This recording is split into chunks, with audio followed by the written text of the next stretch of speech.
Why not you? You've got the brains, you can make decisions, you can study the plan, you can change your life.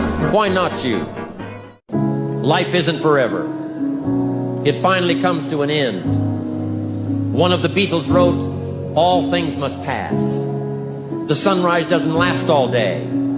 Spring doesn't last all summer. The sunset doesn't last all night. We all have periods of time, pieces of time. And when those pieces of time comes, what you've got to do is take advantage of each time that comes. At the longest, life is brief. At the longest, life is just a small period of time. So don't waste your springs. Don't waste the opportunity to talk to someone. Don't waste the opportunity to have a meeting. Don't waste the chance. Each spring that comes, take advantage of them, because there's just a few. Don't let them all pass. Take advantage. On the other end of suffering is a life that many people don't know even exists. It's a beautiful world, like the 40% rule. We all live in this world where our brains are keeping us in this box. Outside that box, on the other edge of suffering, which is on the other edge of that 40%, is a world that's endless of opportunity. But we are afraid to go outside that box because in that box is comfortable. That's where all of our nice stuff, that's where the nice 4-lane highway's at. I know where the restrooms are at. I know where the gas stations are at. Outside that box, man, God gives you a shovel and says, man, start digging. That's not fun. But when you dig your own path to all kind of stuff that's unknown. And that's what I started realizing, man, like on the other end of this is some beautiful stuff. So I got outside my box and realized, man, 300 pounds, now look at me, I'm 185 pounds. And on the other side of the box was all this stuff. And I didn't know it was over there until I climbed the wall and saw it. So what wall are you climbing now? Man, right now, I've climbed a lot of walls. There's no more walls anymore. The reason why is because I know how to climb.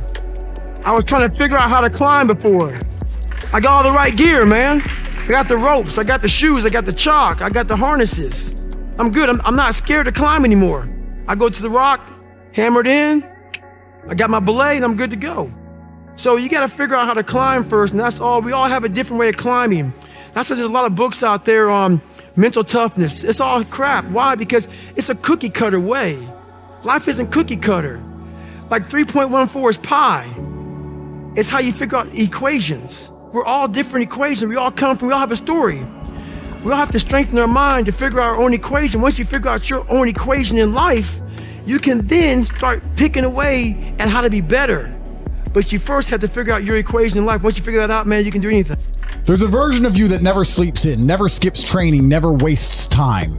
There's a version of you who never fails. It is waiting for you. Genuinely ask yourself a question, you at home. If you had done those things for the last 2 years, you never skipped the training, you never wasted time, you never scrolled TikTok, you never sat aimlessly on the internet typing in garbage, never played video games, you never wasted time. You never skipped training, you were training every single day. You never slept in, you were never lazy. There's this version of you. Imagine the person you would be. Genuinely imagine what you would look like. Imagine where you would live. Imagine the car you would drive. Imagine how much your woman would respect you. Imagine the love you would see in her eyes when she looks at you with adoration like a king. Imagine your existence. That person is waiting for you. And the only thing that's stopping you from being that person is your monumental laziness. You can have it. The universe is very giving. It will give you anything you work for. I've never seen somebody try for something with all of their might and not get it. The only people who do not have the things they want are the people who do not try for them. I've never seen a person wake up and say, my only dedication in life is to solve a Rubik's Cube and fail. You are not stupid. You are not incompetent. You are lazy and arrogant. It's extremely important you understand that that person is waiting for you and you are declining that version of yourself. In the multiverse, in the many different versions of the universe that exist, there is a version of you that does those exact things. And he is a greater person than you can even fathom. You can transform yourself into that guy. You can be a top G. That's exactly what I did. I knew who I was going to have to end up being before I became that person. My brother and I are not from rich families. We are not from advantaged beginnings, but I knew I had to be a big, strong, fighting billionaire. That's what I knew I had to be. Discipline is the key to success. If you cannot force yourself to do something you don't want to do, how are you ever going to put yourself through the suffering required for greatness? If you cannot force yourself to train when you do not want to train, if you cannot force yourself to work when you don't want to work, if you can't force yourself to not log into Pornhub or force yourself to eat right, how can you possibly ever become a monumentally successful person if you cannot control yourself long enough to do what must be done as opposed to what you feel like doing? The only people who get to live their lives based on how they feel are women and children. Children can cry because they feel like crying, as can a woman. A woman can start an argument because she feels like arguing, as can a child. A man must do what he is supposed to do irregardless of how he feels. That is the key component to masculinity, is discipline. If you do not have the discipline to dedicate yourself to anything, you are going to fail and be crushed by the people who can.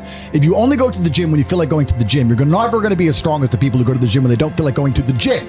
That is a reality of life. That most of the time that I was, let's call it, wasting away my life and struggling to find the motivation and the passion to actually do the things that I wanted to do somewhere deep down.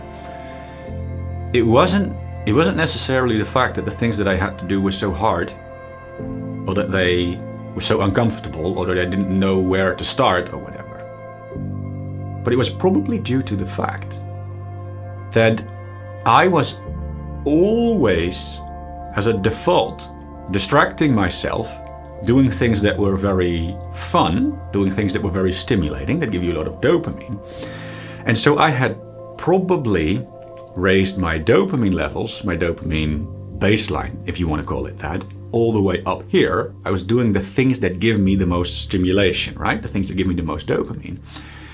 And so now the things that I had to do and the things that I wanted to do somewhere deep down were no longer attractive to me, because these things don't give you as much dopamine. They give you some dopamine, but they don't give you as much dopamine as the things that I was doing. The video games, the YouTube videos, the porn, all the things that I was doing all the time. And because I was up here all the time, the things that I really had to do, the things that I really wanted to do, no longer were things that I wanted to do, because I didn't want to go down here. My dopamine wanted to stay up here, because we are designed to always want to get the most dopamine that we can get, right? And if we're already up here, we don't want to go back down here. And as soon as I started to do nothing for just a couple of minutes, I moved down my dopamine levels again. And now, compared to the dopamine levels that I was having down here, the things that were up here suddenly started to become a little bit attractive. I actually started to think, hey, wait a second, I kind of feel like doing these things.